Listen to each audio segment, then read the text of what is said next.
Hello and welcome to Mindful Moment Crochet.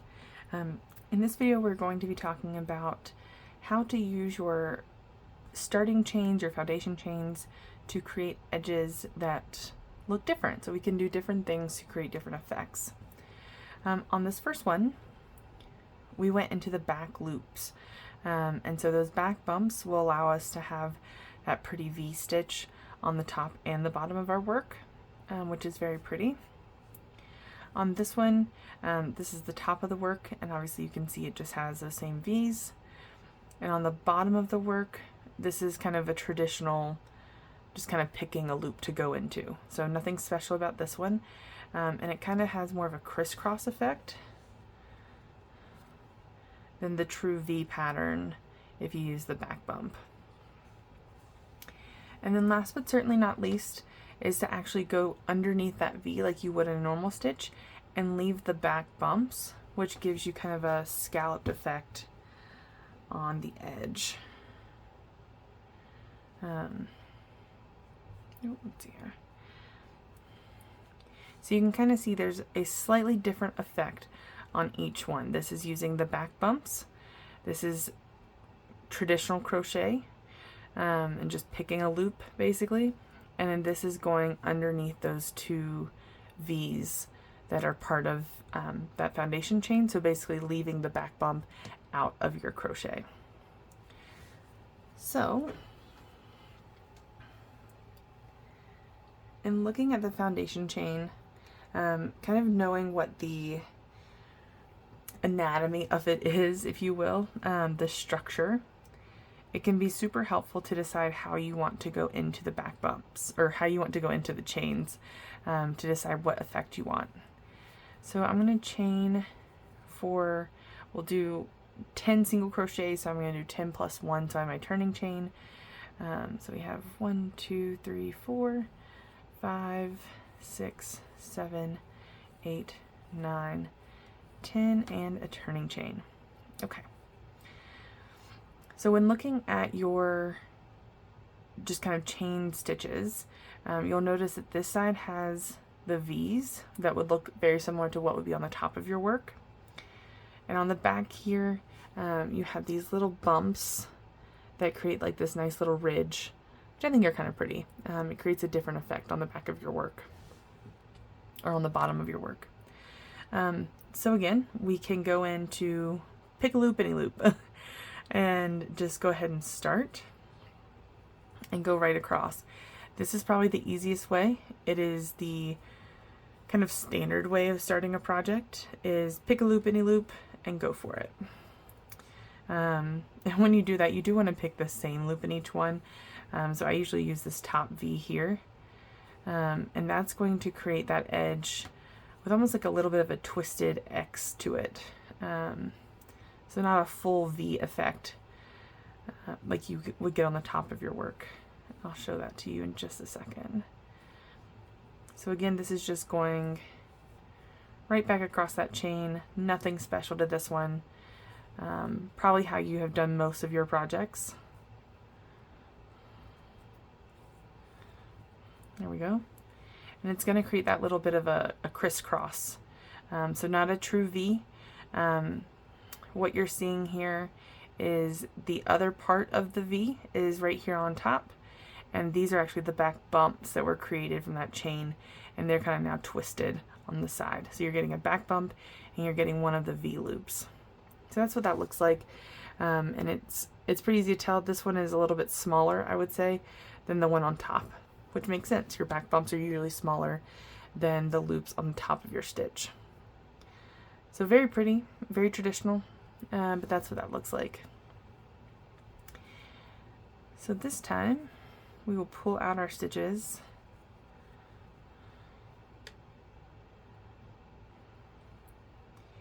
and with those same chains on our hook, we are going to do the back loop this time. So you will kind of have to twist your work. It's not as passive as the first method was. And same thing, you want to skip your first back bump, which is kind of hiding, so that's going to be our turning chain. And that one's going to be right up against, it almost kind of hides once you turn it over. So we're going to start here in this what is the second but looks like the first. And we're going to crochet across. So again, we're going to go through this back bump.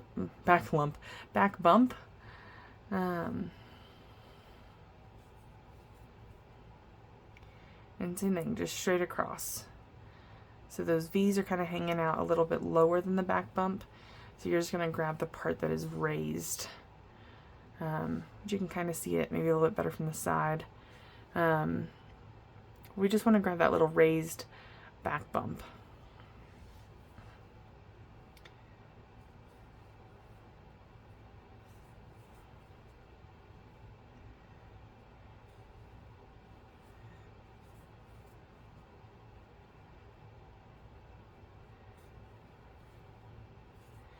And this one might take you just an extra second or two to make sure that you get into the right part of the stitch. It's not as, I'll say, convenient as the first way.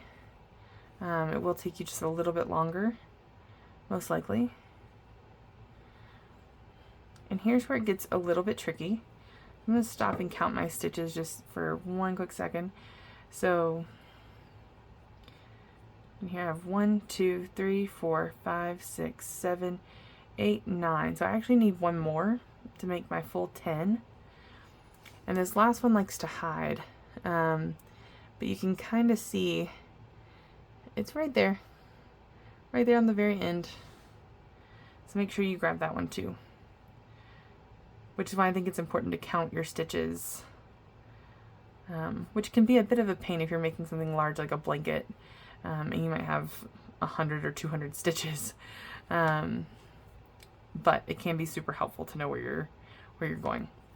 And again, this makes those pretty V's.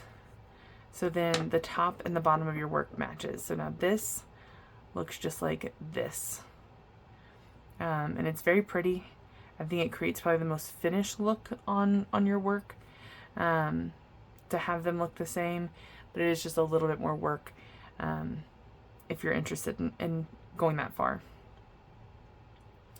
Alright, and then last but certainly not least, we have working underneath the 2 V's, so leaving only the back bump out. I will say one of the other reasons why I'm using the exact same starting chain is because each time we use it, it gets a little bit more stretched out, and I think that's helpful for this next one in particular. So we are going to start on the top of our chain, so where you can't see those back bumps. And again, we're going to leave our first one alone. And I kind of like to bob and weave in and out of it. So I'm going to go up through that first part of the V, and I'm going to go under the second part of the V. And now this is where it kind of likes to pull everything up, so you might have to hold underneath at that back bump and then yarn over and pull through. So let's do that again. We have the V here, so I'm going to go up underneath that first loop. I'm going to go back down. Oop.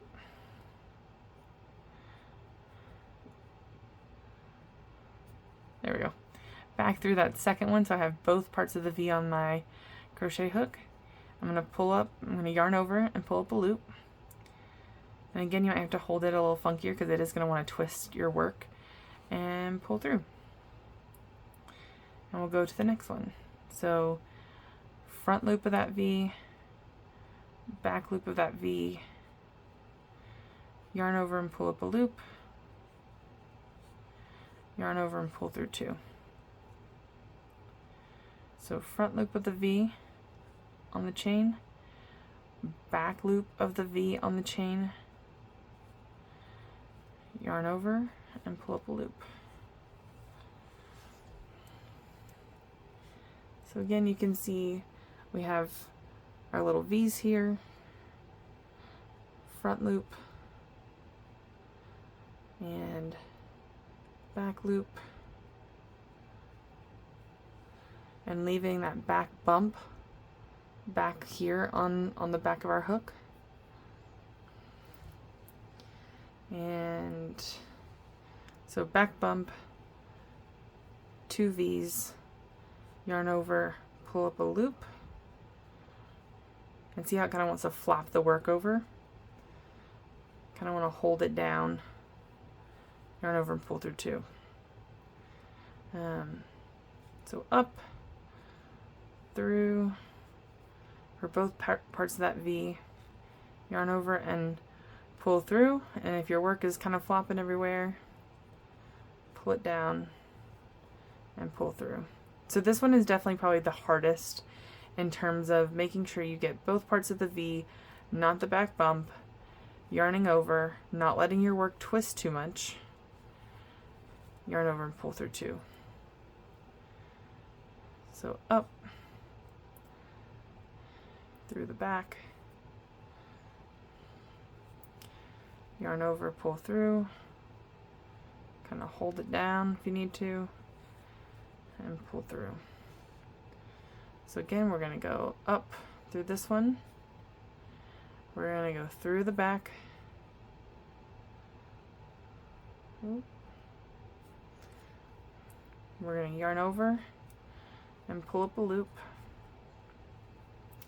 And yarn over and pull through 2, just like we would do any other stitch. Alright, so that is going to be the back loop method, or sorry, the top V method to leave the back loop. There we go. And again, this creates that nice scalloped edge. I think it's very pretty on the edge of your work.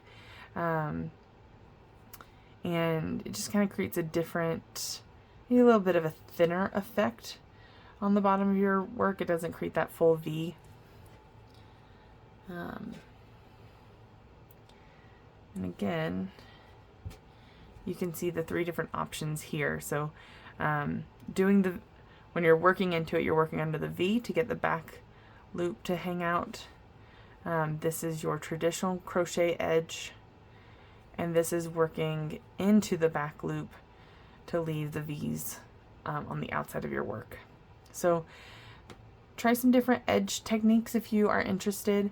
I think it creates a different effect on your work with, you know, not a whole lot of effort depending on which one you're doing. But I hope this was helpful for you to understand if there's a pattern that's asking for a certain way to start the project. I hope this tutorial was helpful. And as always, if there's anything else I can help with, please drop that in the comments below. Like, subscribe, and I hope to see you next time.